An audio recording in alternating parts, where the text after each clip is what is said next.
mga ordinaryong bagay, kinakikitaan na ng di umano mga himala. Katulad na lang ng pader sa palengke ng Cebu, sanga ng punong kahoy, pati na alimango na di umano may naaninag na mukha ni Hesukristo. Sa anumang pagkakataon, bukod sa ating kakayahan, kilala tayong mga Pilipino sa pagkapit sa ating matibay na pananampalataya sa Diyos. Kaya maging sa mga pangkaraniwang bagay, meron tayong mga naaaninag na larawan ng ating Panginoon. Sa Danau Rajud! Yes! Kristo nga isda! Sa kabila ng maingay at magulong eksena sa mga palengke, maaari rin daw na dito magkaroon ng himala.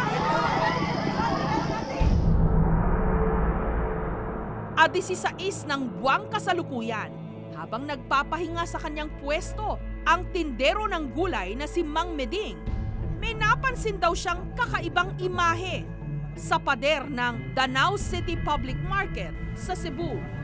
Kahit mag-aalas 8 na raw yon ng gabi, maliwanag na maliwanag pa rin daw kay Mang Meding ang kanyang nakita. Unti-unti raw nabubuo sa pader ang imahe ng Poong Nazareno na may 10 metro lang ang layo sa kanya. Gikan sa ibabaw nga resobos. Buhok, agtang, mata, ilong, ba, mao kini ang suwang. Nag-side view ni siya. Kahit hindi raw siya deboto ng Nazareno, sigurado raw si Mang Meding na ang banal na imaheng ito ni Hesukristo ang kanyang nakita. Sa akong pagtuo, milagro ka na siya gidya. Matuod yun nga Ginoo. Ang balitang paghihimala sa pader ng palengke, mabilis na kumalat. Dinagsa ito agad ng mga mananampalataya. May nag-alay ng bulaklak. May nagtirik ng kandila. Pero hindi rin siyempre mawawala ang mga nakikiusyoso lang. Naintriga po kasi napabalitaan ko marami na yung mga nagbalibalita ng mga driver na sa sabi nila may lugar dito. Well, I can see it in his camera, but I still can't see it on the wall. Tuwing hapon, dinadasalan ang pader. Kaya ang bahaging ito ng palengke, tila naging isa ng banal na lugar. May mensahe raw na gustong iparating ang Diyos sa mga tiga-palengke. Ikasulti nako nga niya sa merkado kay aron makakita ang mga tao kay niya may daghang mga tao dire aron makatabang sa sangyaw ngadto nga mobalik sa pag-ampo sa Ginoo. Para siya sa atin kung totoo nga ang di manoy naganap na himala, sumangguni kami sa physicist na si Professor Raymond Sarmiento ng University of San Carlos. Eto, may mga dark spots na so parang eto mga fungi na to na natuyo eh. So pwedeng matanggal yan. Una niyang sinuri ang kondisyon ng mismong pader kung saan daw nakita ang imahe ni Hesukristo. Maaari raw na sa mga tumubo at natuyong fungi o lumot sa pader, may nabuong hugis o imahe. Maraming posibilidad, no? Yung ganong pagba-brown o discoloration ng walls, no? May parang chemical, it can be explained by chemical reaction.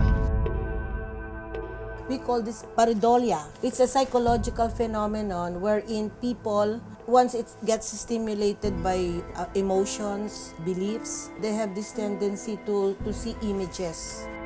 Pero hindi kumbinsido si Mang Meding sa paliwanag ni Professor Sarmiento.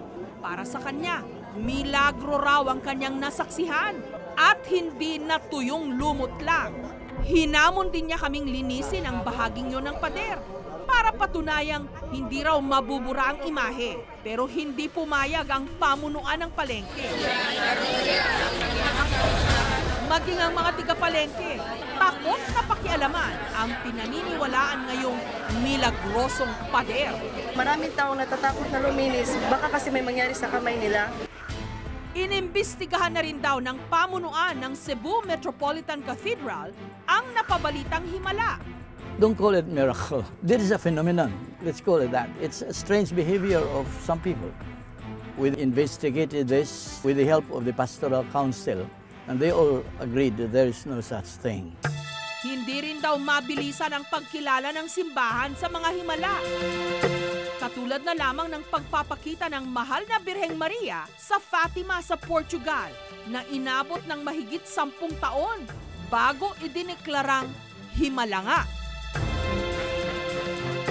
Dahil nakaugat na rin sa ating kultura ang malalim na pananampalataya sa Diyos, marami rin ang naniniwala na madalas raw magkaroon ng himala kapag papalapit na ang Semana Santa.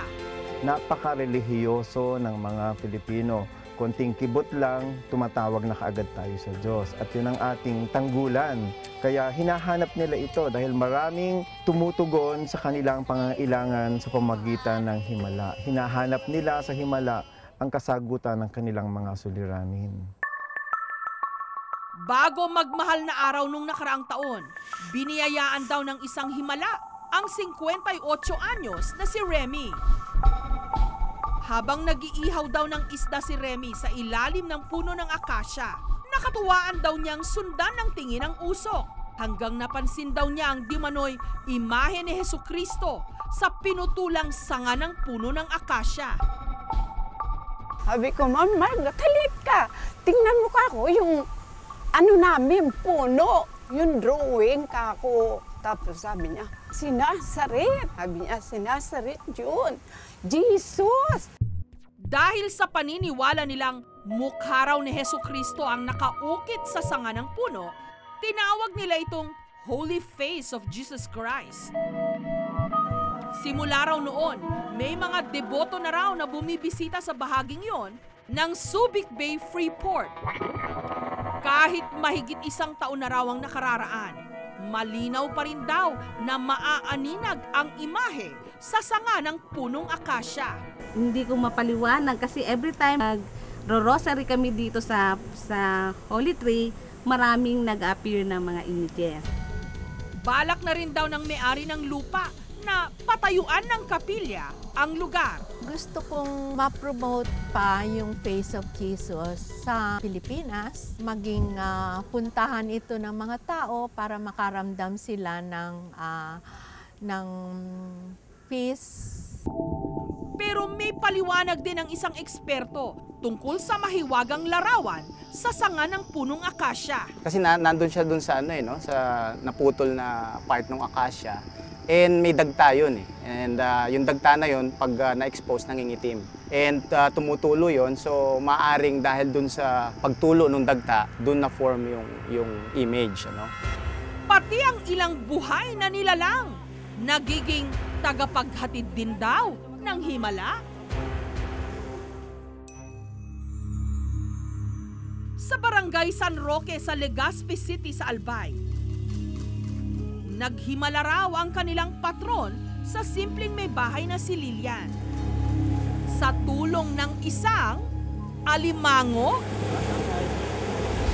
Agosto nung nakaraang taon, habang nililinis daw ng kapatid ni Lilian ang pananghalian nilang 100 alimango, may napuna raw siyang kakaiba sa isa sa mga ito. Tumambad daw sa kanya ang imahe ng kanilang patron na si San Roque. Kaya sa halip na isahog sa ginataang langka ang alimangong yon, inilagay ito ni Lilian sa isang maliit na kwadradong salamin at preserve. Yung mga pinakitaan ko ng time na yun, talagang lahat palang kinilabutan daw sila. Ang kinatatakutan talaga namin yung dagat. Parang pahiwatig na ibig sabihin ililigtas. Inilagay pa nila ito sa kanilang groto at dinadasalan. Simula raw nung dumating sa kanila ang misteryosong alimangong ito, mas tumibay raw ang samahan nilang mag-anak. Baka napapahiwatig yan ng crab mentality ng tao. Kaya parang linagay niya sa isang alimango. Itsura na ng crab yun actually. Yung nakita natin dun sa talukap. Nasa genes niya na yun. Pero makalipas ang halos 7 buwan, kahit pinakaiingatan ni Lilian ang imahe ng talukap ng alimango, unti-unti na raw itong kumukupas. Lahat naman na nagsasabi na darating din ang panahon na parang mag-aagnas. Sabi ko, okay lang, basta hindi namin siya itatapon. Siguro ko sa akin, yan ang tanda ng maging talagang hindi ka maghiwalay. Hail Mary, full of grace, the Lord is with you, blessed art thou. Ito ay mga pamamaraan na maaring ginagamit ng Panginoon upang paalalahanan tayo, upang ipakilala siya. Pero dapat ito'y ating ituring, ito ay ating laging tinatanggap sa konteksto ng ating pananampalataya. Iba't iba ang lalim o lawak ng ating pananampalataya.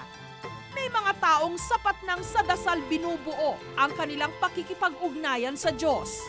Pero ang ilan, humahanap ng mas maliwanag na pruweba. Pero sana, huwag nang maghintay pa ng himala para lang mapatunayan ang kapangyarihan ng ating Panginoon dahil ang pinakamatibay na ebidensya ng kanyang walang hanggang kapangyarihan at pag-ibig, tayo mismong mga sumasampalataya sa Kanya.